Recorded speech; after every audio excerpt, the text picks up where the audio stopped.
حماد، بات یہ ہے کہ سب سے پہلے تو یہ کہ ابو نے لکھا، لوگوں کے لیے لکھا، اپنے لیے لکھا، اور جو ان کے دل میں آتا تھا وہ لکھا، اور انہوں نے کبھی کسی اعزاز یا کسی ایوارڈ کی طلب نہیں کی، نہ انہوں نے یہ چاہا کہ ان کے ادب کو کسی خانے میں رکھا جائے۔ ان کی اپنے الفاظ میں انہوں نے، جو آپ نے کئی انٹرویوز سنے اور پڑھے ہوں گے ان کو، انہوں نے یہی کہا کہ میرے لیے سب سے بڑی بات یہ ہے کہ میری کتابیں شیلف میں نہیں ملتی۔ ضیاء الدین صاحب سے بھی انہوں نے کہا تھا شیلف میں نہیں بلکہ تکیوں کے نیچے پائی جاتی، یعنی یہ کہ وہ پڑھی جاتی ہیں۔ تو سب سے بڑی بات کسی مصنف کے لیے یہ ہے کہ وہ پڑھا جائے، یہ سب سے بڑا مقام ہے جو ان کو اس وقت مل چکا تھا۔ دوسرا یہ کہ انہوں نے کہا کہ میری کتابیں جو ہیں وہ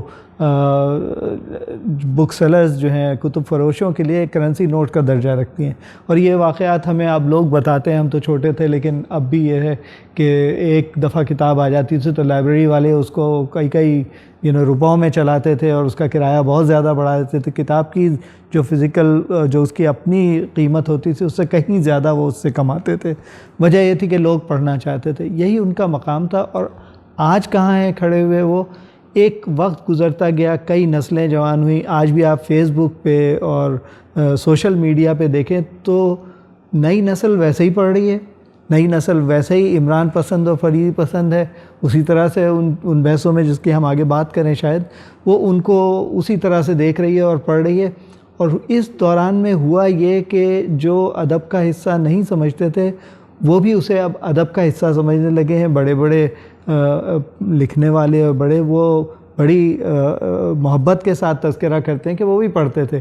اب یہ ایک خاص چیز ہوئی۔ دوسرے یہ کہ سرکاری طور پہ بھی اب دیکھیے کہ جو اکادمی ادبیات ہے، اس نے، اکیڈمی آف لیٹرز نے پاکستانی ادب کے معماروں کی سیریز میں ابو کو شامل کیا۔ محمد فیصل صاحب نے کتاب اس سلسلے میں تحریر کی، تو اب اس طرح سے ایک وہ بھی ہو گیا کہ جناب یہ پاکستانی ادب میں کے معماروں میں شمار کیے جاتے ہیں۔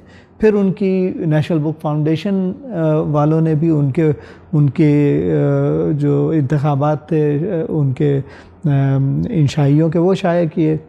تو وہ جو ایک اعتراف ہونا تھا وہ آہستہ آہستہ خود ہی ہو گیا۔ اس کے لیے کسی فیملی ممبر نے کوئی درخواست نہیں دی، کسی اور نے کوئی سفارش یا کسی قسم کی ضرورت نہیں پڑی۔ صرف ایک سفارش تھی جو چلی اور چلتی رہے گی، وہ ہے ان کے پڑھنے والوں کی۔ جب پڑھنے والے کسی کو وہ مقام دے دیتے ہیں، اس کے بعد کسی اور مقام کی ضرورت نہیں رہتی۔ وہ آج اپنے مقام پہ فائز ہیں الحمدللہ۔